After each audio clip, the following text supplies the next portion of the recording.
C'est pas tellement compliqué, hein? Mais c'est toujours un petit peu émouvant de parler de Dieu comme d'un père. Et Martin l'a fait aussi, hein? Il s'est livré sur... Bah ouais, quand il y a un moment difficile, on appelle directement mon père. Alors je ne résiste pas au plaisir de vous montrer mon père. Voilà. Ça, c'est mon papa. Beau gosse quand même, non? Eh, quand même, hein? On vit dans un monde où on est constamment en train de regarder des photos. On est constamment en train d'en prendre. Et on est constamment à l'affût de la bonne image. J'ai choisi les bonnes images. En tout cas, peut-être que vous aimez, vous aussi, hein, regarder des photos peut-être de vous plus jeunes, ou de vos parents, ou de vos grands-parents. C'est quelque chose qu'on aime faire, non? Prendre du temps, trouver une vieille boîte avec des photos et des choses, et les regarder comme ça. En fait, on aime aussi regarder des photos de nous un petit peu plus jeunes, parce qu'on aime se rappeler ce que nous étions. On aime se rappeler ce que nous étions. Et c'est vrai, le temps passe. Et même si mon père est toujours aussi beau gosse, il ne ressemble plus à ça. Mais remarquez, je ne ressemble pas non plus à ça encore, non plus aujourd'hui. Voilà. Là aussi, j'ai choisi des bonnes photos. Quand même. Le temps passe et la vie aussi, voilà la seule certitude. C'est beau, ce n'est pas de moi, c'est de Victor Hugo. Et le temps, quand même, quand on y pense, souvent pour nous, n'est pas vraiment un allié. Les versets que nous méditons tout au long de ce mois de décembre, ici à l'Église M, sont ces versets d'Ésaïe 9. Car un enfant nous est né, un fils nous est donné, et la souveraineté reposera sur ses épaules. On l'appellera admirable, conseiller, Dieu puissant, Père éternel, Prince de la paix. Aujourd'hui, je ne vais pas faire l'affront de vous demander de quel nom nous allons parler, quel nom le prophète donne à Christ qui vient. C'est celui de Père éternel. Père éternel nous invite à réfléchir sur deux choses. Et la première, je crois, c'est ce caractère immuable, éternel justement, qui ne change pas de Dieu face à la réalité du temps et à la réalité des effets de celui-ci sur chacun et chacune d'entre nous. C'est ça qu'il faut le dire dès le départ, l'idée et la réalité, ce fait que Dieu ne change pas, est l'un des éléments les plus significatifs de notre foi et de la compréhension chrétienne finalement de qui est Dieu. En particulier, c'est indispensable dans notre relation que nous avons entre lui, créateur éternel, et nous, créatures finies. Dans notre expérience humaine, hein, et là je vous invite à rentrer en vous-même, le temps est à la fois une force inexorable et une source de transformation constante. Regarder des photos, même de quelques années, nous permet de voir combien nous avons changé ou pas, en bien ou en un peu moins bien. Après, il y a aussi tout ce qui est à l'intérieur de nous. Le temps qui passe, l'expérience que l'on acquiert, la maturité que l'on prend, on va dire ça comme ça, hein ? On voit que nous changeons avec le temps. Les saisons passent, les générations se succèdent, les individus changent. Et nos émotions aussi fluctuent. Les circonstances de notre vie, de votre vie, sont constamment en mouvement. Et finalement, c'est ça. Le temps semble nous emmener constamment dans un flux qui semble inéluctable. Nous sommes, nous, par nature, limités, soumis à la temporalité. Et c'est ce qui crée finalement notre fragilité. On sait très bien que demain, pour nous, peut être complètement différent d'aujourd'hui, à tous les niveaux. Ça crée une dimension d'incertitude, voire quelquefois de désespoir. On va bientôt faire les bilans de fin d'année, vous savez, là, il va y avoir comment ils appellent ça? The Year in Review sur Google, où vous allez voir tout ce qui s'est passé cette année d'important. Et vous, peut-être que vous allez faire la même chose dans votre vie, arrivé à fin décembre, là. Et peut-être que vous verrez que, oui, la réalité, c'est que cette année encore, j'ai été confronté à la perte, aux épreuves et aux incertitudes de la vie aussi. Et au milieu de tout cela, qu'est-ce qui sera la chose qui sera restée constante? Eh bien, je crois que pour nous, chrétiens, en tout cas, c'est ce qui est souligné ici par Ésaïe, c'est cette immuabilité de Dieu. Il ne change pas, il est là. Et il offre, pour nous en tout cas, un socle, une base solide pour nos vies. Le fait que Dieu soit appelé Père éternel signifie que contrairement à tout ce qui est temporel, tout ce qui est changeant, Dieu demeure le même hier, aujourd'hui et pour toujours. Ça, vous le savez, c'est pas nouveau dans une prédication qu'on vous dise « Mais Dieu est le même aujourd'hui, éternellement et toujours ». Ça veut dire, et c'est peut-être ça qu'il nous faut un petit peu plus comprendre dans cette réalité, ça veut dire qu'en lui, il n'y a pas ombre de variation. Dieu ne change pas. Vous allez voir où je veux en venir. Ni changement dans son amour, ni changement dans sa fidélité, ni changement dans sa justice. Et c'est ça qui est profondément réconfortant pour nous. C'est ça qui peut être une vraie base. Il ne s'agit pas juste de dire « Dieu ne change pas, Amen, Alléluia ». Qu'est-ce que j'en fais? La réalité, c'est que son amour, sa justice et sa fidélité ne bougent pas. Alors que nous, nos vies, allez, je nous titille un peu nos affections, notre amour, notre fidélité, notre sens de la justice. C'est quelquefois un petit peu fluctuant. Nos vies sont marquées par des transitions constantes, des déceptions, des pertes, des injustices. Je lisais un truc formidable cette semaine. Vous allez vous dire, mais qu'est-ce qu'il lit, lui? C'était les 40 phrases qu'il faut dire à vos enfants tous les jours avant qu'ils s'endorment pour que ce soit des adultes équilibrés. On trouve des trucs sur Internet, je vous jure. Et une des phrases, c'était « Dites-leur souvent que la vie est injuste ». Je vous le dis à vous. Certains jeunes le savent. Je leur dis souvent « La vie, c'est pas juste. Si c'était juste, ça se saurait. » La vie est injuste parfois. Les enfants. Souvenez-vous de ça et vous dites « C'était un monsieur avec une barbe qui l'a dit. » Mais Dieu, dans sa nature éternelle, est un ancrage. Il est celui qui, à travers tous les âges, toutes les générations, demeure fiable, constant et immuable. Il est celui qui ne change pas. Alors on va dire facilement, Dieu ne change pas en fonction des circonstances. Ok, mais vous pouvez faire cette phrase beaucoup plus personnellement. Dieu ne change pas en fonction de nos circonstances, de nos humeurs ou de nos erreurs. Ça vous arrive de faire des erreurs? Ouais. Il y a très peu de gens très honnêtes chez nous, je crois. Ça nous arrive de faire des erreurs. Je ne sais pas ce que vous avez fait cette semaine non plus. Vous ne savez pas ce que j'ai fait non plus. Peut-être que j'ai fait un truc, ou que vous avez fait un truc qui fait « Purée, t'es à l'église dimanche matin, mais franchement, ce que tu as fait l'autre jour, là... Ses desseins à Dieu sont immuables, son amour pour nous est inaltérable. Ça veut dire que Dieu est notre Père éternel. Il est non seulement une présence constante, mais il est pour nous une source de vie et une source de direction intemporelle. Et du coup, cette relation avec ce Dieu-là, Père éternel, nous libère des angoisses liées à l'inconnu, à l'incertitude du futur. Il est toujours là, stable, prévenant et constant.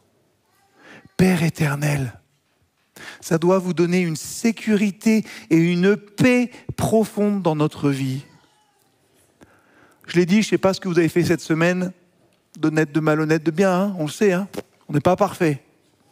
Une chose est certaine, par contre, Père éternel, Dieu est immuable, c'est-à-dire notre sécurité réside dans le fait que nous n'avons pas à craindre que l'amour de Dieu pour nous se dégrade, que sa sagesse faiblisse ou que sa justice soit compromise.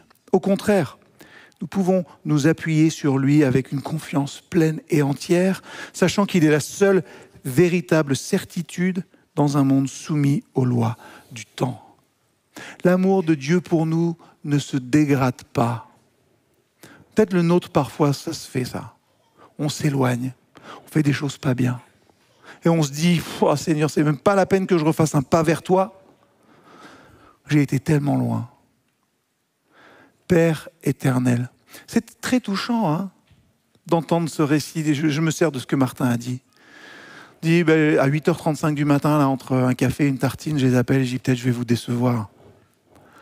Pétard, combien de fois on peut dire ça à Dieu? Je décroche ma ligne, moi, tous les jours presque, je dis, Pétard, Seigneur, franchement, je pense que je t'ai déçu là.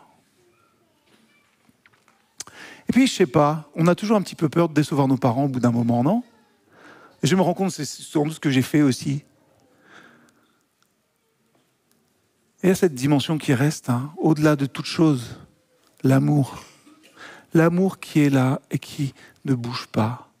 Bien sûr, il peut être peiné, mon père, parfois, de certaines choses que j'ai faites, sans aucun doute. Mais il m'aime quand même. Et il m'aime toujours. Est-ce que son amour se dégrade ? Père éternel, prenez cette sécurité avec vous aussi. Ce n'est pas simplement les choses. Le deuxième point que souligne cette appellation, c'est s'il est éternel, il est aussi Père. J'allais dire, là j'ai fait la partie facile de la prédication, l'éternité de Dieu. Facile, tout le monde est d'accord. Quand on parle de Père, et je vais enfoncer une porte ouverte là, le mot papa, il est chargé de significations très variées. Et selon nos expériences, selon les pères qu'on a eus, ce mot peut être une source de joie profonde et un souvenir tendre de l'amour, comme je viens de le dire, de la sécurité, il m'accepte comme je suis. Ou au contraire, peut-être certains ont dit, mais quand il dit ça, mais moi j'ai déçu mon père, il m'a mis une rouste et il m'a viré loin de la maison. Ça c'est possible, Au contraire, père, ça peut aussi ouvrir des plaies, résonner comme un vide douloureux ou comme une absence. Certains ont eu la chance d'avoir un père aimant, dévoué, présent, modèle de sagesse peut-être, de tendresse aussi. Et d'autres n'ont pas eu cette chance. Papa réveille des blessures, des incompréhensions, voire des rancœurs. Mais il y a une vérité qui transcende et qui dépasse toutes ces expériences humaines, c'est que Dieu se révèle à nous, finalement, comme un Père parfait. C'est un théologien américain, Tozer, qui disait que ce qui nous vient à l'esprit lorsque l'on pense à Dieu, c'est la chose la plus importante pour nous de qui est Dieu. C'est-à-dire, ce qui nous vient à l'esprit en premier lieu, c'est ça qui est Dieu. En gros, ça veut dire qu'on a souvent tendance à se faire une image de Dieu à partir de notre propre compréhension de lui. On se fait un Dieu à notre image. Et nul doute qu'aujourd'hui, si je faisais une petite enquête, mon image de Dieu serait différente de celle de l'un d'entre vous. Et chacun en aura une dimension un peu différente. Jésus est ici appelé Père éternel. Et Jésus est la clé de lecture de la Bible pour nous. Il est aussi celui qui révèle le Père. Ça veut dire que Christ m'aide à voir que Dieu est un Père, et donc, que comme on l'a chanté si facilement et de tout notre cœur, je peux le connaître comme un fils ou une fille connaît son Père. C'est facile à chanter, c'est beaucoup plus compliqué à vivre et à intérioriser, selon les expériences que l'on a pu avoir aussi avec notre Père. Mais ça, si je suis conscient que je suis enfant de Dieu, ça me permet aussi de faire face à mes incompréhensions. Je vous ai montré des photos de mon père, et nul doute que je connais mon père beaucoup mieux que vous ne le connaissez. Certitude, Je le connais plus intimement. J'ai fait cette expérience traumatisante pour tout enfant de 7-8 ans de le voir en caleçon. Voilà. Ça arrive, c'est des trucs que les papas font, ça, des fois. Ils traînent en caleçon. Mais je ne connais pas tout de la vie de mon père. Loin de là. Je ne connais pas tout de la vie de mon père. Je ne peux pas saisir non plus tout ce qui lui passe par la tête. Et j'en ai certainement pas la prétention. Mais vous savez quoi ? Ça ne m'empêche pas d'avoir confiance en lui. Je sais que je peux avoir confiance en mon père. C'est une grâce. Je sais que tout le monde ne peut pas dire cela. Pourtant, la confiance, c'est ce dont nous avons le plus besoin dans notre vie. Et pas simplement dans notre relation avec nos parents. J'ai besoin d'avoir confiance dans ma relation avec mon conjoint. J'ai besoin d'avoir confiance dans ma relation avec mes amis. J'ai besoin de cette confiance, même si je ne comprends pas tout, même si je ne sais pas tout ce qui peut passer par la tête des uns et des autres, je dois savoir que je peux avoir confiance en eux. Je pense qu'il faut bien comprendre une chose, c'est que Dieu n'est pas le simple reflet de notre Père terrestre, mais il est la perfection de notre Père terrestre. C'est pour ça que ces versets d'Ésaïe sont si précieux. C'est pour ça que j'ai décroché de mon frigo le magnète qu'on avait offert aux enfants il y a quelques années là, pour Noël. Il est toujours là, j'en ai 4 ou 5 s'il y en a qui veulent. Peut-être qu'on a même des stocks encore. Il y a le verset d'Ésaïe qui est marqué dessus, simplement ça. Je l'ai tous les jours devant moi. Je le vois à chaque fois que je vais prendre quelque chose dans mon frigo. Avoir une vision de qui est réellement Dieu nous aide à combattre certaines visions erronées que nous avons de lui, celles que nous construisons, simplement avec notre pensée. Et ça, souvent, malheureusement, la pensée que nous construisons de Dieu pollue notre vie et pollue notre foi. Avec quoi ? Avec des fausses attentes. Des fausses attentes. Comprendre que Dieu est un Père parfait, différent de mon Père, c'est essentiel, parce qu'une fois que vous avez franchi cette étape-là, c'est pour ça que ce sermon est important aussi, une fois que vous avez compris qui est réellement Dieu, combien il vous aime comme un Père, il n'y a que quand je comprends ça que je peux croire qu'il est digne de confiance. C'est vrai, c'est un des gros problèmes de notre prédication et de cette appellation Père de Dieu dans la Bible, c'est que nous n'avons pas tous eu le même Père terrestre. Et du coup, je peux vous enseigner que Dieu est grand, fort, bon, etc., etc. Mais il y a une question douloureuse qui doit rester chez certains et certaines d'entre vous ce matin peut-être même. Mais comment est-ce que je peux faire confiance à quelqu'un qui se dit Père après ce que mon Père m'a fait, par exemple ? Je crois que ce questionnement, il est terriblement légitime. Et le truc, c'est que cette appellation Père, elle aurait pu être juste une jolie phrase marquée par Ésaïe. Mais l'amour de Dieu nous ramène à un endroit.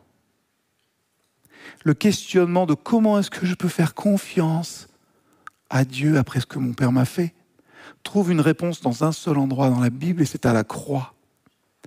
Parce que c'est là que l'on voit que ces choses sont certaines. Il n'y a pas que la Bible qui parle de Jésus, il y a d'autres sources. Dieu nous aime. Dieu ne nous demande pas de balayer quoi que ce soit sous le tapis.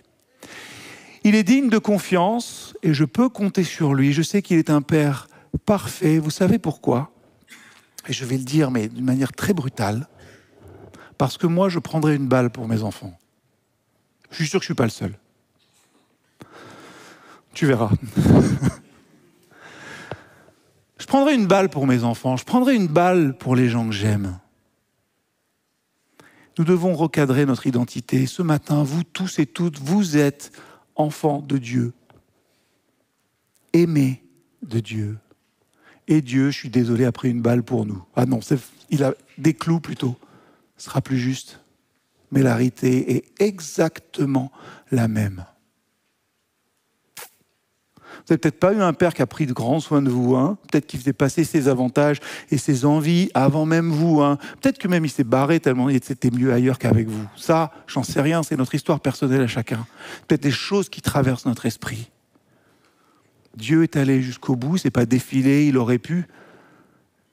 Père, si cette coupe peut s'éloigner, franchement. Mais ta volonté, non la mienne. Jésus-Christ, bizarrement, est appelé Père éternel. Et ce Père éternel va jusqu'au bout sur la croix où il nous démontre ce titre que Ésaïe me donne. Ce n'est pas juste une jolie formule. C'est une réalité. C'est qu'une fois que nous avons recadré notre identité, qu'on peut faire la révolution dans notre vie. Vous pouvez venir tous les dimanches, entendre des choses, bien connaître, mais il n'y a qu'à partir du moment où vous savez que vous êtes enfant de Dieu, aimé de Dieu profondément, que rien ne peut vous séparer de son amour, que vous pouvez vivre une transformation dans votre vie. Posons-nous la question. Si je ne suis pas transformé encore, si je ne suis pas encore là, qu'est-ce qui se passe ? Où est-ce que c'est ? Quel est le problème ? Peut-être c'est juste parce que je vis avec une culpabilité qui m'empêche de voir que Dieu, même si des fois il n'est pas très satisfait de ce que je fais, il m'aime encore et toujours, envers et contre tout, et qu'il l'a prouvé à la croix pour moi.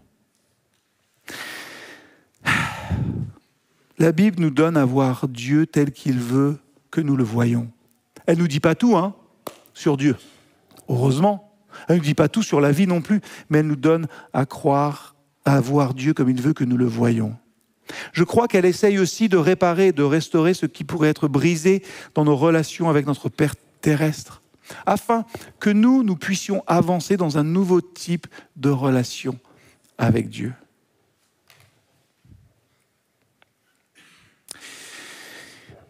Je vois poindre une question dans cette assemblée. Quelqu'un a quelque chose qui le taraude dans sa tête. Quelqu'un ou quelqu'une. Peut-être qu'il y a quelqu'un qui dit « Mais pourquoi père après tout ? Nous, les mères, on est pas mal aussi, non ?» Vous êtes bien meilleur, souvent. Non, vous avez raison de vous la poser cette question-là. Ouvrons une courte parenthèse. Je pense que Dieu est neutre, qu'il est non-genré, c'est ma conviction. C'est vrai que dans nos traditions monothéistes, Dieu est souvent désigné par des titres masculins, Père éternel, comme dans ce verset d'Ésaïe. Cependant, je crois qu'il ne faut pas comprendre ça d'une manière restrictive, comme si Dieu était uniquement masculin et, excusez le gros mot, patriarcal. Le terme Père, dans cette instance, peut évoquer à la fois la dimension protectrice, nourrissante, autoritaire parfois de Dieu, mais ça ne se réduit pas à une représentation biologique ou sociale de la paternité. Dieu est au-delà de nos dualités humaines et Dieu, vous pouvez chercher dans la Bible, c'est plein de versets comme ça aussi, incarne également des qualités traditionnellement attribuées à la maternité. Compassion, tendresse, création, générosité. Parler de Dieu comme d'un Père éternel, comme dans ce texte d'Ésaïe, n'exclut pas l'idée, qui est biblique aussi, que Dieu peut être mère. Comme une poule abritera ses poussins, c'est l'image qu'on a donnée de Dieu dans certains textes de Jésus qui est face à Jérusalem. Qu'est-ce que ça veut dire ultimement? Ça veut dire par extension que Dieu dépasse toutes les catégorisations humaines. Nous, on met des noms, on met des trucs, et ça nous permet de comprendre qui est Dieu. Mais Dieu est bien au-delà de tout cela. Dieu transcende le masculin et le féminin. Et par là, il nous offre une image beaucoup plus complète et plus intégrée finalement de l'amour divin. Ce qui aussi peut nous empêcher de créer une autre figure féminine juste à côté. C'est un autre sujet, je ne rentre pas dedans. Revenons à notre verset d'Ésaïe. Car un enfant nous est né, un fils nous est donné, et la souveraineté reposera sur ses épaules. On l'appellera admirable, conseiller, Dieu puissant, Père éternel, Prince de la paix. C'est beau, non? C'est bien écrit. Et penser à Dieu comme un père, mère, c'est pour beaucoup réconfortant. Vous savez quoi? J'adore mon père. Enfin, j'adore. J'aime bien mon père. Non, c'est trop bas, pardon papa. Il va regarder celle-là, j'en suis sûr. J'aime mon père, c'est pas la question. Je changerai pour rien au monde, présent juste comme il faut, tout ce que vous voulez, ouais, bref. Mais quand même, je me souviens de quelques corrections, pas volées. Certains même sont au ralenti dans mon esprit. Ce moment où il me regarde, je le regarde, il me regarde, je le regarde. Je sais que j'ai fait quelque chose que j'aurais pas dû faire. Je tourne sur mes talons comme ça et je le vois se ruer vers moi au ralenti comme ça. Bam!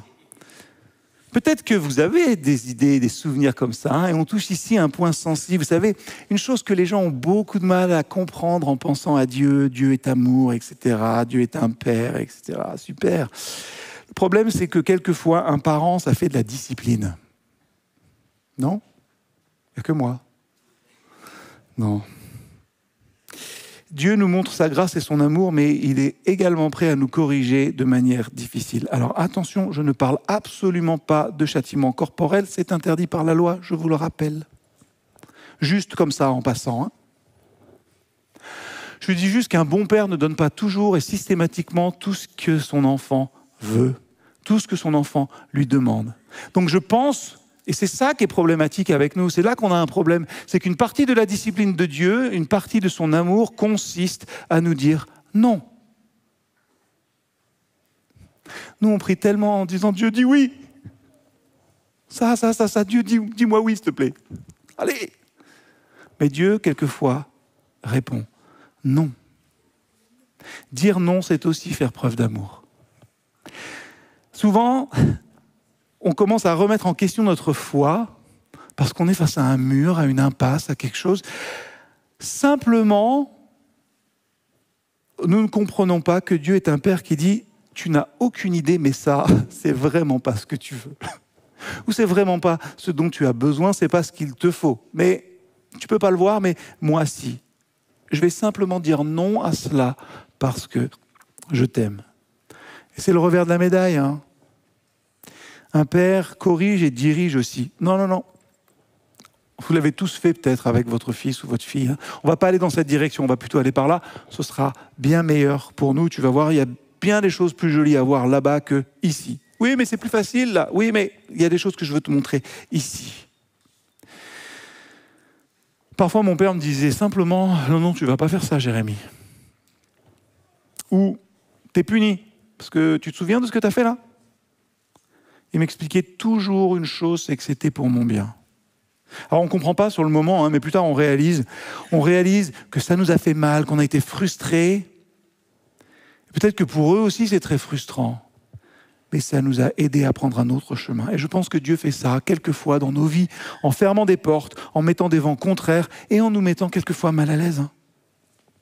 On voit plein d'images de cela dans les Écritures, où Dieu intervient pour faire avancer les gens d'une manière différente, pour leur faire prendre un autre chemin. Quand on pense au Père, ça a été mentionné aussi dans une prière, beaucoup de gens pensent au Fils prodigue. Et on va souvent chercher des explications bien compliquées, comme si plus c'est compliqué, plus c'est spirituel. Non, les choses importantes dans la Bible sont très claires. Et il me semble que la parole de Jésus dans cette parabole est très claire. Et que dit cette parabole sur la nature de Dieu ? Je pense que, pour ma part, elle nous dit tout. Alors c'est juste une parabole, ok. Mais j'ai du mal à penser à un moment plus poignant finalement, un moment plus éclairant quand il s'agit de nous montrer qui est le Père. Vous savez, quand Jésus peint l'image de ce Père digne qui court sur la route, embrasse son Fils, regardant au-delà de la boue, de l'échec et de l'embarras sans doute qu'il a pu lui causer, il a clarifié une chose pour nous. Et peut-être que c'est là qu'il faut comprendre. L'Évangile ne parle pas d'être bon ou mauvais, mais d'être mort ou vivant. Si vous faites attention à ce que vous chantez le dimanche matin, on a chanté que Jésus-Christ est le chemin, la vérité et la vie aussi.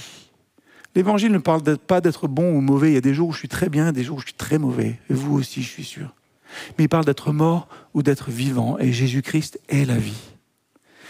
Cette parabole, elle nous aide à comprendre que Dieu fera tout son possible pour nous accueillir à la maison. Et il nous accueille, il t'accueille, il t'accueille, il t'accueille. Peu importe ce que tu as fait cette semaine.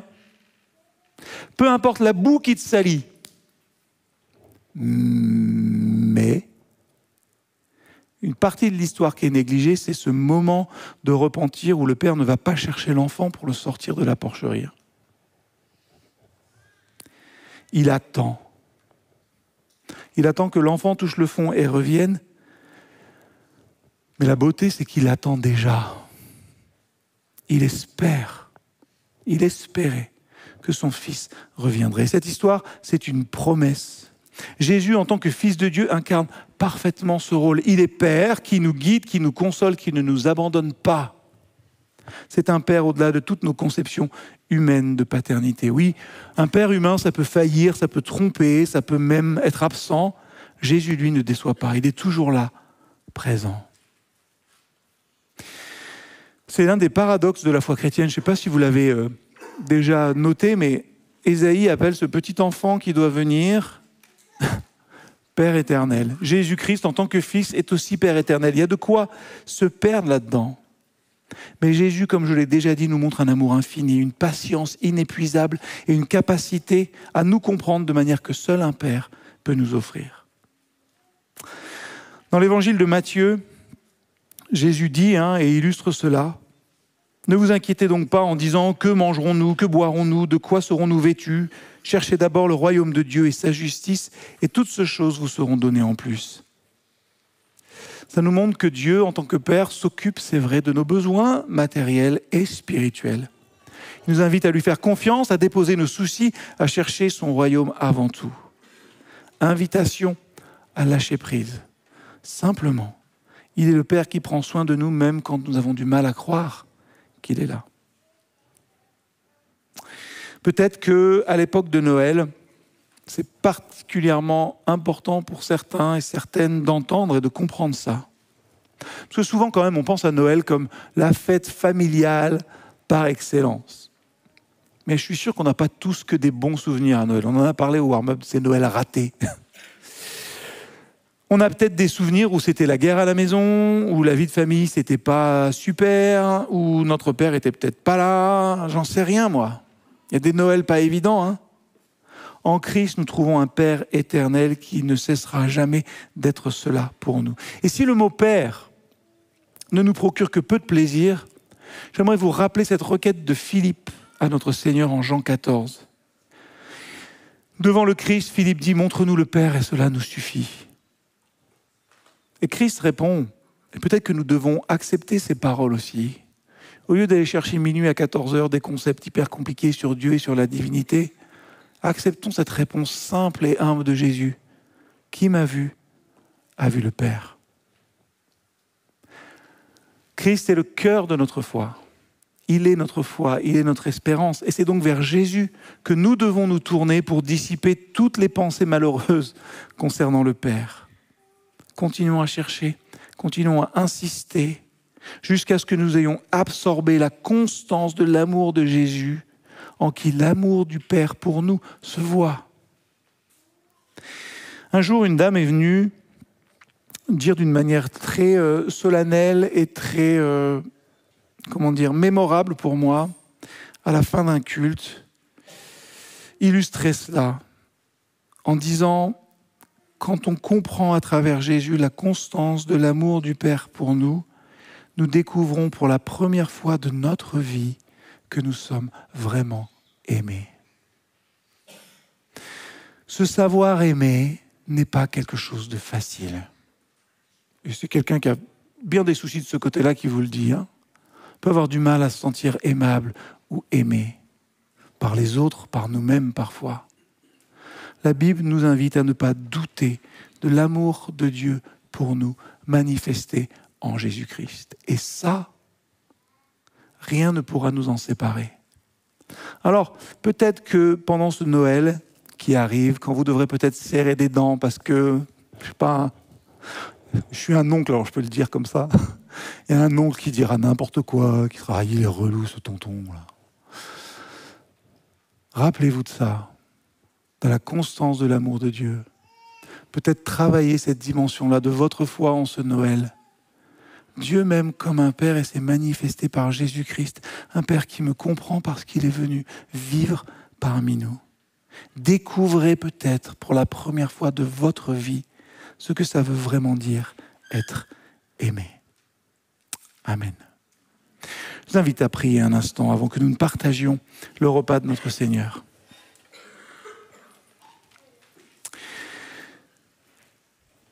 Éternel notre Dieu,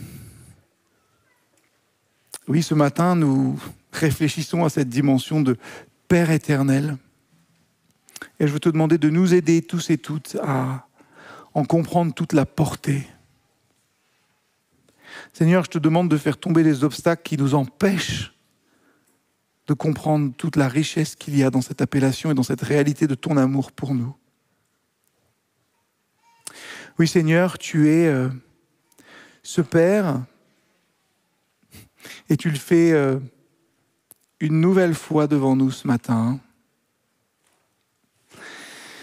Comme nous le faisons très souvent aussi.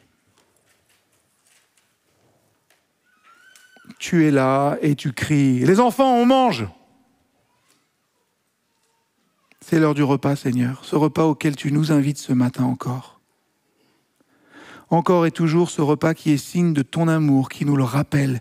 Tu as été jusqu'au bout pour nous montrer que nous avions et que nous pouvons avoir toute confiance en toi. Seigneur, aide-nous à prendre ce repas avec reconnaissance. Aide-nous à le prendre aussi avec empressement, avec un seul mot sur les lèvres. Merci, Seigneur. Merci pour ton sang qui a été versé, pour ton corps qui s'est livré pour nous.